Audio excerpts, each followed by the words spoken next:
All right, today we're diving into something pretty fascinating. We're looking at a herb that's been used in traditional medicine for literally thousands of years, but now it's getting a serious look under the microscope of modern science. It's called Astragalus, and we're going to explore the evidence behind its use as a supportive therapy in cancer care. So that brings us to the big question, right?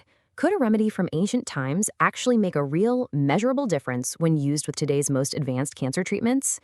It's a huge question, and honestly, what the data is starting to show is pretty surprising. And hey, this isn't just wishful thinking or a few anecdotes. This quote comes from a massive review of multiple studies, and the researchers found something huge: consistent, measurable improvements when astragalus was added to standard chemotherapy. This right here is the foundation for everything we're about to get into. Okay, so let's back up a little bit. Astragalus isn't some new fad. It has a really long and respected history. But what is new is the level of rigorous scientific scrutiny that it's now getting from researchers all over the world. Now, this is a really important point to get right from the start. For more than 2,000 years, astragalus has been used as what's called an adjunctive therapy. And what that really means is this: it's not a standalone cure or a replacement for conventional medicine. It's used alongside it to support the body and maybe even boost the effectiveness of those standard treatments.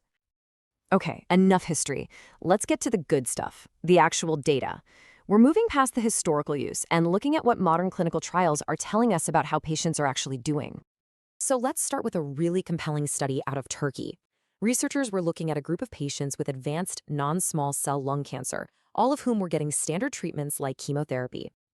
In that study, the group that also received astragalus had a median overall survival of 21 months. I mean, just let that number sink in for a second. And here's where it gets really incredible. The group that only got the standard care, they had a median survival of 11 months. But the group that also got astragalus, 21 months. That's nearly double the survival time. A truly staggering difference. And look, this wasn't just a one-off thing. When scientists pulled together the data from dozens of trials, a real pattern starts to show up. For lung cancer, one analysis with over 4,700 patients found a 35% lower risk of treatment failure in the first year. For advanced gastric cancer, the 2-year survival rates were 3 times higher. And for colorectal cancer, a 35% lower risk of the disease progressing. It's this consistency across different types of cancer that has scientists really paying attention. So, okay, the big question is why? What's actually happening inside the body? Well, researchers think a huge part of the answer has to do with its effect on the immune system. To track this, they use something called the neutrophil to lymphocyte ratio, or NLR. You can think of it almost like a report card for your immune system's balance. When that NLR number is high, it means there's a lot of inflammation, and that is consistently linked to worse outcomes for patients. And this chart, wow, this really tells the story. In one lung cancer study, the group that didn't get astragalus saw their inflammation marker, that NLR, actually go up a little bit. But the group taking astragalus, theirs dropped by about 32%. This is a huge clue that it's helping to rebalance the immune response and bring down that harmful inflammation. So why do we care so much about this one number? Because getting that NLR down is a massive deal. In some studies, lowering that ratio is linked to a dramatic reduction in the risk of the disease progressing. We're talking over 75% in some cases. It's an incredibly powerful sign of how a patient might do. But it's not just about survival statistics. There's another huge piece of this puzzle that keeps showing up in the research: the impact on a patient's quality of life during the incredibly tough process of chemotherapy. The studies consistently showed that adding astragalus was linked to a major drop in some of chemotherapy's worst side effects.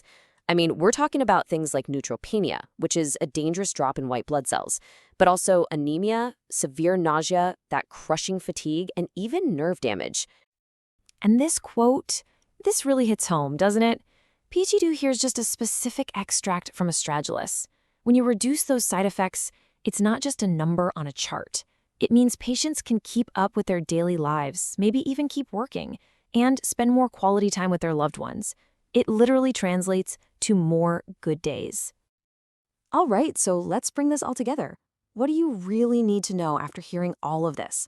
Based on everything we've looked at, there are some absolutely critical points to walk away with. Okay, 4 absolutely critical points here. First, Astragalus is studied as a supportive adjunctive therapy. It is not a replacement for standard medical care. Second, while this evidence is so promising, researchers are calling for more big, well-designed trials, especially in Western countries, to confirm everything. Third, it might not be right for everyone, for instance, people who have had transplants. And number 4, and this is the most important one, this is all meant to help you have an informed conversation with your oncologist. They are your number 1 resource and must be consulted before you ever think about making any changes to your care plan. And that really leaves us with this final big picture question. All this data we've reviewed today shows this amazing intersection of ancient wisdom and modern science. And it makes you wonder, how can we best bridge that gap? How can we use rigorous, hard evidence to integrate the best supportive therapies to help patients not just live longer, but live better?